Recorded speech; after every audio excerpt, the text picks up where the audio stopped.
Hi, you are listening to Climatic Scale, a podcast about what it really takes to scale climate solutions. My name is Aneri Pradhan, host and co-founder of Climatic Group. And today, I'm really excited to have as our guest, Tim Van Amstel, who is the CEO of E.ON One. Tim, welcome to Climatic Scale. Thank you so much, Aneri. It's a pleasure. Happy to be here. Yeah, absolutely. So for our listeners to start, they may have heard of E.ON, maybe not E.ON One. Could you quickly explain the difference? Sure. Let me start with E.ON. So E.ON is a relatively large German utility. We are we are European. A lot of people still are struggling with what is then E.ON, what is RWE, and there was a company in the past called INOG, which does no longer exist. They did a very complicated asset swap, and as a result of that, now it's relatively easy to explain. E.ON owns a really large amount of distribution grids. So we actually are one of the largest distribution grid operators of Europe. Secondly, we have a relatively large, let's say, customer solutions business, which consists of retail. So we are delivering energy to households. We have almost 50 million customers across Europe in multiple countries. And lastly, we have our energy infrastructure solutions business, which is quite an important and big element of the E.ON Group business. Stock listed in Germany, more than 70,000 people, so it's really large. And we do almost 10 million euros of EBITDA. So it's really a big utility as such. Probably that might be known. And then bridging that to E.ON One. So if you then look at the size of E.ON and then compare that, so E.ON One is new. We have been actually founded in the year 2022. E.ON was actually realizing that digitization is a key element of its strategy that goes across all of the segments that I just mentioned. What I also like to tell everybody is that one of the unique things is that E.ON has a board member for digital. And that's already quite unique as such. And that already tells you how serious we do take digitization. And if you then look at the new future energy era, and I'm sure we will discuss that in more detail later on, there's no way around digitization. Technology is not a bottleneck. So we as E.ON One are built and founded as to somehow bring this technology within E.ON, scale it within E.ON and outside of E.ON. Or if I put it in one sentence, because people always ask me, long story, but make it short. I think the easiest way to explain it is that we are so E.ON One, what do we do? So we always say we scale energy tech companies as a strategic buy and hold investor. That's a very simple one sentence. So if you then break that down, we are a strategic investor. So we take majority shares in tech companies. We want to hold them and want to make them big. And we want to actively scale them in E.ON and outside of E.ON. Great. And that's such a clear difference. But a lot of corporates prefer to do this internally by having venture clienting teams. Yeah. Why did they decide to set up a completely different entity to focus on digital solutions? Yeah, I think that's a very good question to ask because a lot of people, I'm always wondering why where are there not so many examples of an E.ON One alike company? But let me break it down. I think what I always try to explain is also what E.ON One is not, right? So I think on the one hand, E.ON One is, as said, we are a strategic investor and not a financial one. And that's a very important difference. So we don't acquire stakes in companies to sell it with a profit. So this is why I said we are a buy and hold company. That means we don't have an exit strategy.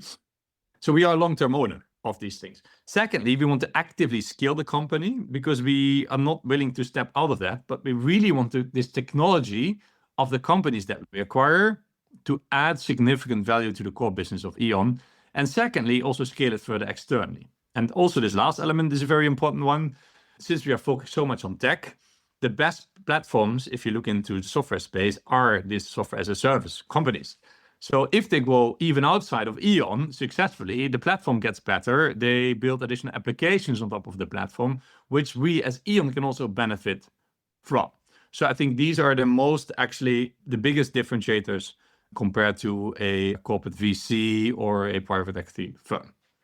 And so let's talk about digital. Where do you see digital creating the biggest leverage for utilities? Is it in grid planning, flexibility markets? customer energy management, industrial decarbonization, or other? I would say the simple answer is everywhere. Because so I was last week in Amsterdam at the Future of Utilities conference. They actually are tackling this topic quite broadly. Digital is everywhere. If you look at all of the companies who are running around there, they're mostly software companies. Actually, digitization is required across the whole value chain of energy, if I may call it like that. But if you then specifically look at E.ON, of course, if you then look at the size of our businesses, we are one of the largest distribution grid operators. And particularly in this grid business, digitization is key and a core element of E.ON's strategy to digitize the grids because of, let's say, the background, right? Or to give a bit of context for the listeners who are not too much into the energy world.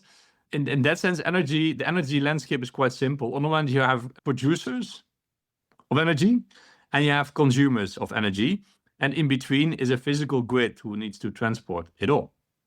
And in the past, that was relatively simple, right? You had large central power plants who were producing the amount of load required for consumption. And it was transported to the grid.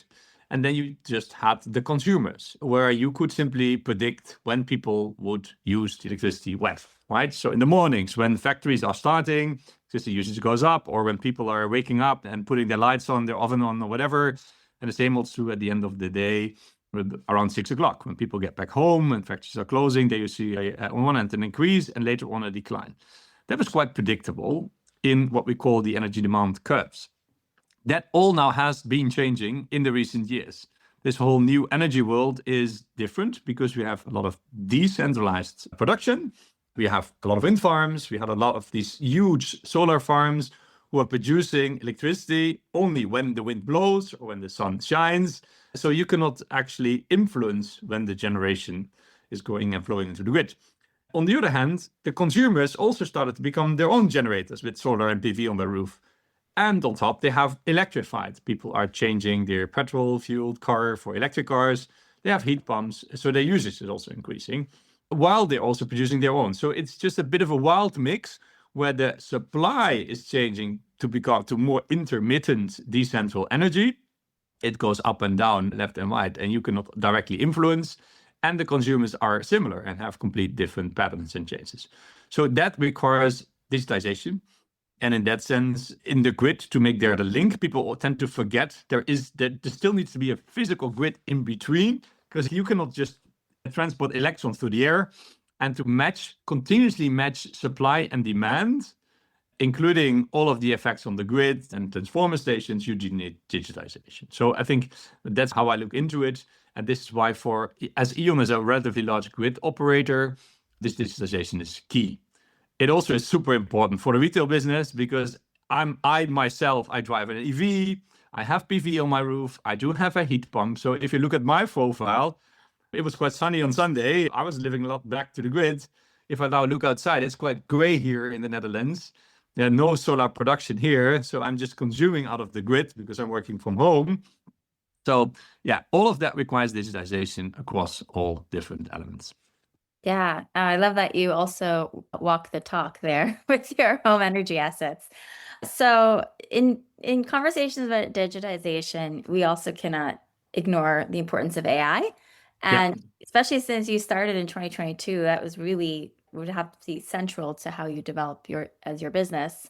So how is E.ON One thinking about the role of AI from forecasting, grid planning, and so forth? Yeah. Yeah, I think what I've noticed, because of course this is a heavily debated and discussed topic, and I do get the question a lot. Yeah. And the beauty of my work is that I work with a lot of startups and founders and entrepreneurs and relatively young, brilliant people. And what I see is that the average age in these startup or scale-ups is significantly lower than compared to a large utility like E.ON.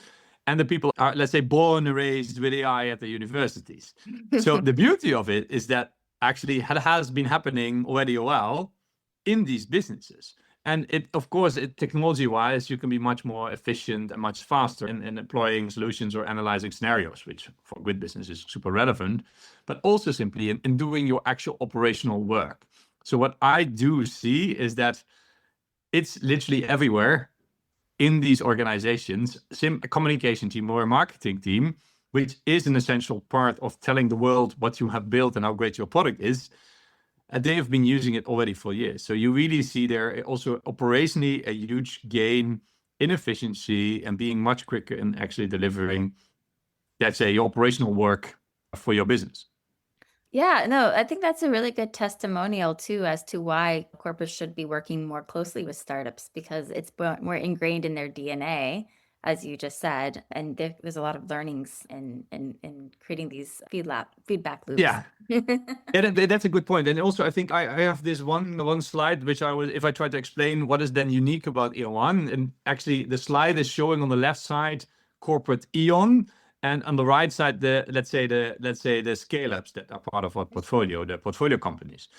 And actually, the title of that is that we are trying to combine the best of two worlds, right? On the one hand, you have E.ON, the large utility, which has just a lot of industry expertise. I can find an expert on any business-related topic anywhere, right? Grid planning, you can really go deep on that, or grid operation. The same holds true with energy retail, on billing, or you name it. We have an expert somewhere in the large organization. So a lot of industry expertise. We are a large international group, so we have our presence, we have a brand. And of course, everything we do should somehow be secure and reliable. And if you combine that, let's say with the other elements of the scale-up universe, so world-class digital technology, dynamic, right? They can pivot fast and close to the customer, and access to a lot of digital young talent. This is where we really try to combine the best of both worlds. Yeah, nice. So I'm curious now about how you find the scale-ups to work with. So what makes a digital energy company attractive for E.ON One to acquire or integrate into the platform? And what's your decision-making process around that? I think, first of all, we are working very close together with our innovation colleagues at E.ON. We have an E.ON Group innovation team who is also actively trying to find technology everywhere to pilot it and bring new innovative solutions into the business. But in the ideal world, actually, we are scouting for a really cool tech company. So we have two scouting programs. We have the Free Electrons program, which is done by the colleagues by my colleagues of innovation. The Free Electrons is a global program where a lot of, let's say, top and large utilities are jointly trying to find the next tech out there who are solving their use cases. And it's a bit of a competition. So actually, any startup or scale-up can participate in that, showcase their solutions, and then ideally it leads to a pilot. So a pilot at E.ON, and in that sense, this is how, let's say, first access is gained or a first contact is made. So in my ideal world, we scout these start and scale-ups via these programs. They start to pilot their solution in actual business. They start, for example, with one specific grid operator in Germany. They are happy, they like it. And then we said, okay, let's now test it at another grid operator of E.ON, I don't know, for example, in Sweden, and see whether it also works. And if that starts to work, ideally, you have colleagues who continuously knock on your door by saying, hey, this is so great. Everybody in the E.ON group should use this. Let's standardize this and roll it out to all of the E.ON businesses. And this is also where we, as E.ON One, then come into the play, where we start actually having conversations with the company about what about partnering? Because a really ambitious founder, they all want to conquer the world, want to make the world a better place, and roll their solution out to any type of customer. And this is where we try to get actually a user competitive edge. If you get E.ON One as a strategic investor on board, we will make sure that the solution will be rolled out in E.ON as much as possible, while keeping the company fully standalone with their own culture, their own brand, allowing them also to grow further externally. So I think this is a bit of the ideal approach that we are currently, let's say, that we are using. But I think what is key is that actually a prerequisite for us always that the company, the startup, needs to solve a challenge, a technology, digital challenge within E.ON. Secondly, that it has significant rollout potential in E.ON, so not a very small niche solution which solves a very small problem at a decentral business. And to add, I think if you look from an investor perspective, we ideally step in around Series B funding stage, which means it's a robust and a proven technology. It's ready to scale. They are already a national champion, and they are considering to go to the second, third, and fourth country for which they're trying to raise money. Right? If this is the case, and if we as E.ON believe this is really added value, then actually this partnership could make sense, and we try to step in.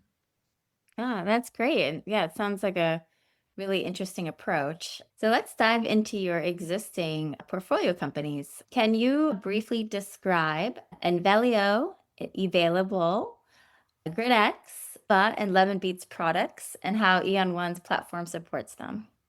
Yeah, sure. I think two solutions are related to, let's say, the grid business. One solution is related to retail, and the other solution are related to the, let's say, e-mobility business. And let me start with Envelio, right? It's a bit of a hard name to pronounce, but Envelio, they are a Cologne-based scale-up, and they've built the intelligent grid platform. So they are targeting distribution grid operators, DSOs, like E.ON. One of the problems that they are seeing is that a lot of grid operators have a lot of different legacy systems. They're storing their data in their ERP system, in a CRM system, in the SCADA system, or in the GIS, the Geographical Information System. But in the current world of data, it is key to have all of your data stored in one platform, in one data format, in order to allow to build applications on top. And this is exactly what Envelio is doing. They are connecting all of the legacy system with their own intelligent grid platform, get all the data out, and as a result, they create a digital twin of the low voltage distribution grid.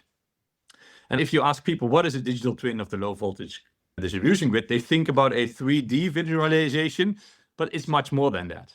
Because it actually is a very complicated power flow model, which can calculate any type of electricity flowing through that. And that might sound simple on a small scale, but imagine that you're owning hundreds, thousands of kilometers of grids that are all in different neighborhoods connected to a transformer stations, who brings it from low voltage to medium voltage. And the fact that a lot of physical capacities will determine how actually grids are behaving and reacting. And back in the days, in order to do a proper calculation of the grid, that sometimes took weeks or months. And what Envelio is doing is, with their intelligent grid platform, this can all be done relatively dynamically in split seconds. So this is what they do. Digital twin of a digital grid platform, and then they build applications on top to automate grid planning processes, to do grid studies, but also they moved into operations, because everybody's now talking about congestion, and the congestion is rising on the grids, also on low voltage grids. And they have now all data, all informations, and the fast computing power to continuously reiterate, recalculate, and look into what is happening into the grids. So that's Envelio. They are really, in my view, at the forefront of digitizing the whole grid business. Nice. Super scalable, and it's also quite nice to see that they even now got traction in the US. They just opened an office in Boston, and they have their first US utilities coming on board. E.ON does not have any business anymore in the US, so it shows how good and scalable the solution and the technology is. Sorry, and so that's Envelio. Secondly, Lemon Beat also focuses on the grid. They started off as an IoT, Internet of Things company with a broad focus, and they've now fully focused on actually the energy segment and specifically the grid segment. They are actually digitizing existing transformer stations. I just explained to you what Envelio is doing with the intelligent grid platform, but I somehow assumed that data and information is there. But that's not always the case, because still in the grid business, there are not sensors everywhere. You don't always know what is happening in your grid. So it is also actually crucial to bring offline elements online, if I simplify it, right? And that means simplifying transformer stations and knowing what is happening. So they've built a solution which allows you to actually digitize the substations and making sure that these data is also fed into the systems. So they're quite a nice add-on. And you also see that sometimes grid operators are using both of their solutions, because you need to know what is flowing, what is happening actually there in the grid, and not guessing. That's Envelio. If we then move over to the retail segment, we have the company called gridX. And gridX has built a HEMS platform. HEMS is the abbreviation for Home Energy Management System. I just told you that I have PV on my roof with an inverter. I have an electric vehicle. I have a heat pump, not yet a battery, but that's due to regulation.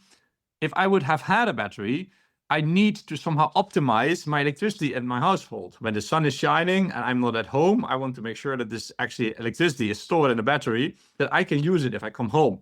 Or and then if I come home, if I charge my car, I might first want to use the electricity of the battery. Or if the grid has a problem and needs to, let's say, get rid of electricity, use that electricity from the grid. And for all of that, you need an at-home energy management system. gridX is a platform supplier for exactly that. But they're not selling to customers directly, to you and me, but they're selling to the retail company. E.ON has, in multiple countries, a lot of retail organizations, and they're simply getting the platform from gridX that allows them to create a proposition towards the end customers. So that's in short what actually gridX is doing. And they're really strong in being able to connect to all different type of OEMs, so brands, because they're almost hardware agnostic. Sounds easy, but if you can only connect to half of the existing inverters, a large energy retailer is not interested to use your solution because you cannot exclude customers, as a bit of background. Then actually we're left with the e-mobility space. So we have a company called evailable, which sounds nice. It's available, but then with an E from English. And then EV is in the first two letters. So that's a bit of the fun name. They are a predictive maintenance platform for charge point operators. Why is that relevant? Because if you look at the e-mobility business, we saw a huge increase over the last years of particularly fast charging operators. And it was a land grab game, as we call that. People really tried to secure the land and build their fast chargers. And the whole operations were I would call it a bit of secondary topic for a lot of charge point operators. That now is all changing because people start looking into their margins. Okay, I grab the land, I have my fast chargers, but how much money do I actually make with my charge point? And then you start thinking about, okay, that depends fully on the utilization. So the more people that are continuously charging, the better it is for the business. But in a lot of cases, they never realize that there are, of course, sometimes defects, errors, and problems occurring. And this is where evailable taps into. They are a predictive maintenance platform for charge point operators, so they can actually predict when the charging station will go or might go offline. And instead of waiting until it's offline and after 20 calls from customers who are complaining that it all doesn't work and they are without the battery and now they have a problem, you already actually can predict that will happen and send a team already there to do the maintenance for you. In a lot of occasions, it's simply a software problem. You literally like old school computers, right? Where you press the power button for 5 seconds. When the system wasn't functioning anymore, the computer shuts down and you start it up again. Actually, that is a simple solution for a lot of situations in the CPO business. For the remaining more than 50%, of course, it's a bit more complicated, but this is where they tap into. So they really try to increase, let's say the availability of the charging station, which is again the link to the name, the availability of the charging station. Yeah, wow. That was an amazing kind of deep dive across the portfolio. I'm sure the teams are thrilled to have you be such a good spokesperson for them. So I'm curious, in looking at the patterns across these companies, what barriers to scaling digital energy solutions do you feel are still underestimated? Yeah, of course, it's a bit unfair to say that we as E.ON One, we step in at a relatively mature stage. So I think we all know that a lot of startups simply fail. And that's also good and that's great. And that's actually how it should be. So I know what the number is. Is it 80 or 90%? I don't know it by heart. But of course, this is one of the reasons why we focus closer to Series B funding. That means the technology is proven, it's relatively robust, and it's all about scaling it further and then being able to scale it further in multiple countries. So I can only give you, let's say my learnings from scaling it of the phase that we are involved in. Sure. And there you definitely see some challenges, right? Scaling a company from 50 people to 200 people leads already to certain challenges, similar to scaling from 200 people to 500 people. But this is a bit of where we are currently, we are looking into. But I think one of the key bottlenecks that I see, to give a very straight answer to your question, is finding the right commercial talent. And particularly the solutions that we are looking into, they're relatively technical, relatively niche, where your counterpart, if you talk to a customer, is even more experienced. And in the utility landscape, there are, as I also mentioned, a lot of experts. So finding the right commercial talent is hard. And some of the companies solve that by recruiting them at universities and training them themselves. It takes 3 to 5 years. Make sure if you find a PhD in electrical engineering with some good commercial and communication skills, they might have a reasonable chance to actually become an amazing commercial person that is able to, let's say, to sell the solutions or convince customers about the beauty of the product. But I would say that would be bottleneck number one that I've seen so far. And secondly, finding the balance between going fast, like hyper growth versus stable growth. That's not really a blueprint for that. And if you look at our 4 portfolio companies, there are also differences. Envelio, I just mentioned that they are now successfully scaling in the US, but it already did an attempt, I think 5 or 6 years ago, which was not successful. But that's also how it should be. Pivot fast, give it a try. If it doesn't work, also simply pull back. And now they're ready, and now they're pulling it off. But this balance is something which is really company specific. How fast can you go? If you want to approach and go into a new market, do you open a satellite office or not? Can you still deal with that from your headquarters? In our case, a lot of companies are in Germany based. They have their headquarters there. Can you go to France, for example, with a German-based headquarter? Question mark. It depends. It really depends.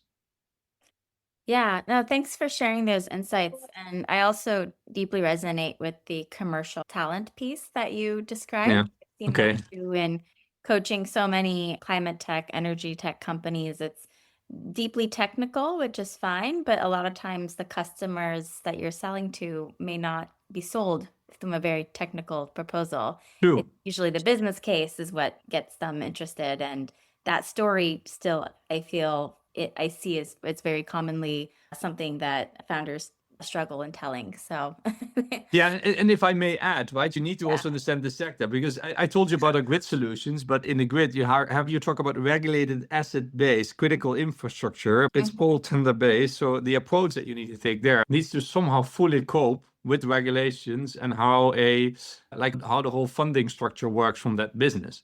If you move to the retail space, which is much more commercial, that's a different approach. And let's also not forget the whole sales cycle topic, which I guess you're also familiar with. If you're selling to utilities, you need to be patient. But if it comes and if it flies, it can go quite fast. But if you are selling commercially to non-regulated business or non-utilities and are just approaching utility as a new vertical, different story. So I also saw it happening that there were some companies who were just asking for a bit of advice. They were used to excluding someone from the sales pipeline if they could not actually close a deal within 4 weeks. So we really had to educate and tell them, listen, good luck in the utility landscape, but that ain't going to work. So that was like the American approach they were trying to bring to Europe, but that doesn't work here. Even in the US, it's not that fast. 4 weeks is pretty. Yeah, I was also surprised about that. Yeah. Okay. And you shared some advice. So looking ahead 3 to 5 years, which digital capabilities do you believe will really define successful utilities? I still believe that a successful utility can distinguish themselves by being even more dynamic and being able and capable of pivoting, right? You already started happening with the whole, let's say, Ukraine war kicking in, energy prices were rising, the governments tried to step in, but you also saw that utilities were trying to, let's say, reinvent themselves by saying, okay, what do we need to do? How can we act faster? Now, same story with the whole situation in the Middle East. You need to be able to quickly pivot, act, and react. On top of that, that also comes down to whole digitization and the topic of flexibility. Large utilities need to actually find a way to embrace that and also to reinvent themselves. And there are different ways of people doing that, but I believe there is not that much of future for a very classical approach. The retail approach, for example, that worked 10 years ago, I have my doubt that this is still helpful these days. A successful utility needs to be able to pivot relatively fast. I'm not talking startup style pivoting speed, but be able to pivot fast. And yeah, in addition to that, a close eye on the market, test and embrace technology, because I really believe this whole flex topic that we've been discussing, that is the future. And that requires a different way of dealing with certain things. Billing becomes so much more complicated, so you need to be able to deal with that. Nice. And so you mentioned already that startups could enter a relationship with E.ON through free electrons. If they want to engage with E.ON One directly, how do they get in touch with the company? I think I'm quite active, and I always like to talk to ambitious founders, opportunistic founders, crazy founders. I'm meeting a lot of really cool people that have somehow a plan. So I'm out a lot on conferences to meet them, to talk to them. So I'm always happy to meet. Secondly, of course, LinkedIn is a very important channel for us as well to show what we are doing and also to better understand what others are doing. So just drop me a message. I think that's another way of doing it. And you also mentioned that if you are more earlier in the funnel, so if you're more in the startup phase, then I think the innovation business of E.ON is a crucial part, right? Indeed, free electrons is a program with E.ON and other utilities which is highly attractive to get into. But also E.ON has a very specific additional event that we organize. It's called the Grid Startup Challenge, where we are specifically looking for certain solutions for problems of our grid colleagues. So that is also interesting if you are in the grid space and you can tackle or address one of the problems that we're having, to just apply. So there's actually a lot going on. Yeah, I try to be visible. I'm around a lot because you learn by talking, and founders networks are super helpful as well. Most founders know each other, and somehow they also then find me for either do a bit of sparring and a bit of talking.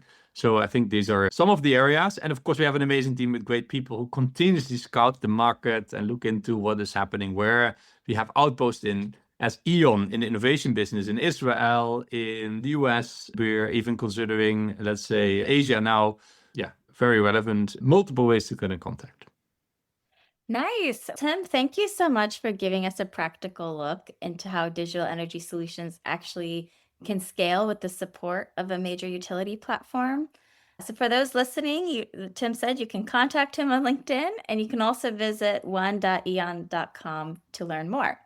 Thanks for our listeners for tuning in to Climatic Scale. You can find our other episodes on climaticgroup.substack.com, our website, on Apple Podcasts and Spotify. Thanks again, Tim. Thank you. Bye-bye. We scale.